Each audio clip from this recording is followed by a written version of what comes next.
Bon, bienvenue à tous, donc bienvenue chez BPK. On va vous expliquer un peu ce qu'on fait. On est une salle ici d'arcade de jeux, en particulier vidéo, en VR. Nous, on est spécialiste vraiment de la VR. On fait que de la VR et on adore la VR sous toutes ses formes. Voilà. Ce que fait Reverto aussi, ce que vous avez vu tout à l'heure. Donc on fait salle d'arcade, mais pas que. Donc on va vous expliquer un peu ce qu'on fait. Voilà. Donc nous, on est tout nouveau, je dirais, même si on s'intéresse à la VR depuis longtemps, parce que j'ai un autre cabinet de conseil, moi, qui finance des projets innovants. Et donc on connaît la VR dans l'industrie en particulier, mais on a voulu voir ce que ça donnait aussi dans le domaine du jeu vidéo, donc on s'est baladé un peu dans le monde entier. On est allé voir les gens à Los Angeles forcément, d'aller voir les studios, on est allé en Chine, on est allé au Vietnam, on est allé en Russie, on est allé en Angleterre, etc. Et on a vu tout ce qui se faisait un peu au niveau du divertissement en VR, et on a vu le renouveau des salles d'arcade. Et on s'est dit tiens, c'est intéressant, et est-ce qu'on pourrait pas en ouvrir nous aussi, et puis essayer de faire des choses avec. L'idée étant, contrairement à certaines salles en fait, qui font un ou deux contenus et qui proposent ce contenu qui ne se renouvelle pas forcément, nous c'est tout l'inverse. On ne crée pas de contenu. Par contre, on en propose beaucoup. On négocie avec les studios. Je vais voir Ubisoft par exemple en février à Montréal pour voir un peu ce qu'ils font, etc. Et on les propose à la fois au public et pour tout le monde, quoi. Voilà. Donc ça c'est notre première action. Voilà. Donc on a mis 2 ans de gestation avant de se lancer cette start-up.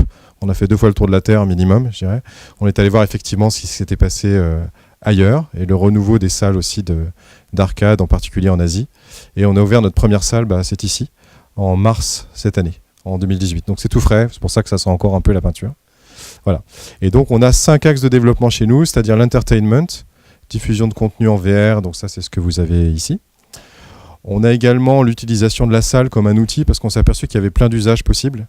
Que ce soit des architectes qui nous disaient tiens, j'aimerais bien proposer mes produits pour les montrer à mes clients, que ce soit des formateurs qui utilisent la salle avec des tests de recrutement en VR pour voir si vous êtes compatible pour leur boîte, par exemple. Enfin, on a eu plein de cas d'usage, on s'est dit tiens, on va faire de la salle un peu un outil. Comme à l'époque, il y avait les salles de visioconférence et personne n'était équipé, mais on s'est dit tiens, on va faire une salle de VR, mais pour utiliser la VR pour des utilisations professionnelles. Voilà. Et puis, on est très intéressé par la R&D, tout ce qui tourne autour de la VR, de la technologie VR, on va voir après. L'art également, vous voyez par exemple ici, là, on a de l'art derrière nous, et on va vous expliquer ce qu'on fait avec certains artistes. On produit même du contenu avec des artistes. Et puis également, on a une fibre, je dirais, le projet a commencé en fait dans le médical, avec des soldats qui revenaient de terrains d'opération en fait en Afghanistan et qui étaient traumatisés. Et l'utilisation de la VR pour les soigner, c'est un projet qui nous a intéressés. On est allé en Californie, on a vu ça à l'Université de Californie. Et puis du coup, on a gardé cette fibre d'aider les gens avec la VR. Et donc, on a plusieurs projets sur lesquels on travaille également dans les hôpitaux avec les enfants et aussi avec des personnes handicapées, quoi. Voilà. Donc, je vais vous présenter ça très rapidement. Voilà. Donc, l'entertainment, vous voyez, tout le monde connaît. Donc là, c'est notre égérie, là, c'est pour ça qu'on la voit un peu partout.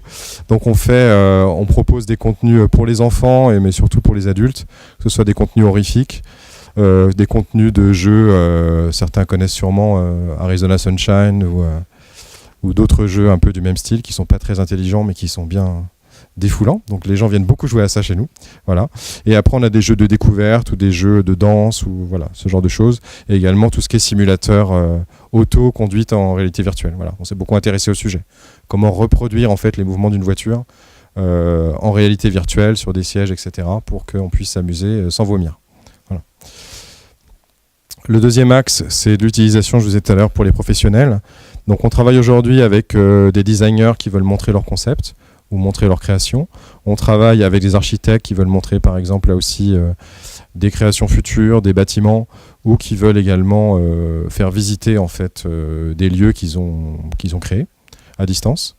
On travaille avec des voyagistes aussi, par exemple avec le Club Med, qui est venu nous voir et nous a dit ouais, ça serait bien si vous pouviez nous aider à vendre davantage les voyages qui coûtent très cher à l'autre bout du monde. On dit oui, développer des contenus en VR et puis on va les mettre, puis montrer aux gens avant qu'ils achètent comment ça fait de marcher sur un ponton avec des fleurs autour du cou et puis des dauphins qui sautent dans la mer, voilà par exemple. Et donc les gens apparemment signent mieux, donc tant mieux, ça les aide à vendre leur projet. Et puis comme je disais tout à l'heure, pour les formateurs, que ce soit pour l'industrie ou que ce soit pour le recrutement. J'ai tiré l'exemple tout à l'heure, effectivement, de personnes qui avaient utilisé des jeux de rôle en VR pour voir si les personnes qualifiées avaient le bon état d'esprit ou se sortaient des complications du jeu pour passer à l'étape d'après dans le cadre du recrutement. C'est un peu sélectif, hein, mais bon, voilà, c'est le but du recrutement. Voilà. La R&D, on s'intéresse, on est en lien tout le temps avec le Laval Virtual Center. Donc on participe à des projets, on est en lien avec des écoles aussi pour discuter en fait des développements futurs et présents, que ce soit pour l'industrie ou pour le monde du divertissement. Donc on se tient au courant, on est tout le temps en lien avec eux, on travaille sur des thématiques et aussi sur l'éthique aussi de la VR et l'utilisation de la VR, en particulier avec les jeunes enfants. Savoir quels sont les effets, les retours qu'on a. Parce qu'aujourd'hui, il n'y a pas de retour. Le public n'est pas très équipé. Donc quand on fait jouer des gens pendant des heures, qu'est-ce que ça donne? On a fait des marathons VR ici. Quand on fait de la VR et qu'on a bu un peu trop d'alcool, qu'est-ce que ça donne? On a fait des marathons ici. Avec des enfants, à partir de quel âge on peut les faire jouer? Comment ils réagissent? Est-ce que c'est dangereux pour eux ou pas? Et le mix des trois, c'est pas autorisé en France en tout cas. Voilà, donc on s'intéresse aux nouvelles technologies aussi. Voilà. L'art, ça nous tient particulièrement à cœur. On a fait la rencontre en fait à Los Angeles de ce monsieur qui s'appelle Kevin Mack et qu'on a fait venir ici pour la première expo VR de ce type-là en France, voire même en Europe. Et donc vous verrez, le contenu est disponible ici, vous pourrez aller visiter ses œuvres.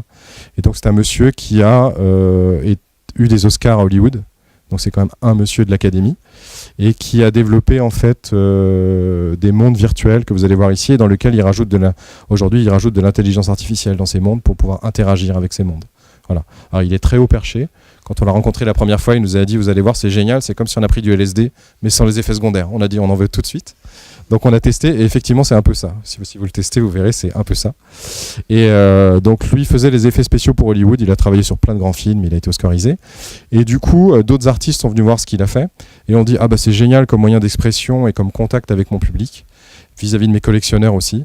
Et j'aimerais, par exemple, avec Marc Pasini, on est en train de travailler sur un projet, là on va créer du contenu avec lui, avec un studio qui est sur Paris, désolé pour l'instant, mais on aura d'autres projets comme ça. Et l'idée, c'est de faire en sorte que les collectionneurs visitent leur œuvre, une œuvre physique qu'ils ont achetée, dans la réalité virtuelle. C'est-à-dire qu'on développe des contenus en VR, des œuvres, pour que les collectionneurs puissent se promener à l'intérieur et aient une relation très particulière avec l'artiste et avec l'œuvre. Voilà. Et ça, c'est une démarche qui est assez nouvelle. Donc on développe ces contenus-là. Je vais assez vite parce qu'on fait plein de choses. Et puis l'aspect mécénat, donc on travaille. Voilà. Le motif, c'est utiliser la VR pour aider son prochain. Donc on travaille sur 2 projets.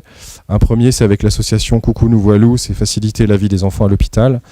En particulier les enfants qui ont des chimiothérapies ou des traitements longs ou des traitements douloureux. Ils s'ennuient. Ils ont mal parce que justement ils voient ce qu'on leur fait. Donc là on utilise la VR en fait pour les distraire et on cherche différents contenus et différents matériels qui sont adaptés à un usage dans les hôpitaux ou dans les cliniques. Ce qui n'est pas une mince affaire, voilà, parce que voilà, y a plein d'aspects de formation du personnel, d'utilisation, de maintenance, d'autorisation, de non-interaction avec tout l'appareillage qui existe dans les hôpitaux. Enfin, c'est pas simple. Voilà. Donc, on travaille avec cette association-là et ça avance. Et également, on a par exemple créé la salle ici pour un accès pour les personnes handicapées. Et régulièrement, on invite des associations à venir jouer gratuitement, à ce que les personnes handicapées puissent venir s'échapper ici et sortent de leurs conditions et puissent voyager, puissent jouer, etc. Voilà. Alors, on n'a pas encore trouvé les solutions pour tous les types de handicap. Par exemple, on nous a appelé cette semaine, il y a une personne qui n'avait pas de bras. Et il nous a dit, est-ce que je peux venir jouer chez vous? On leur a dit oui, vous pourrez faire des choses qui sont assises et plutôt contemplatives.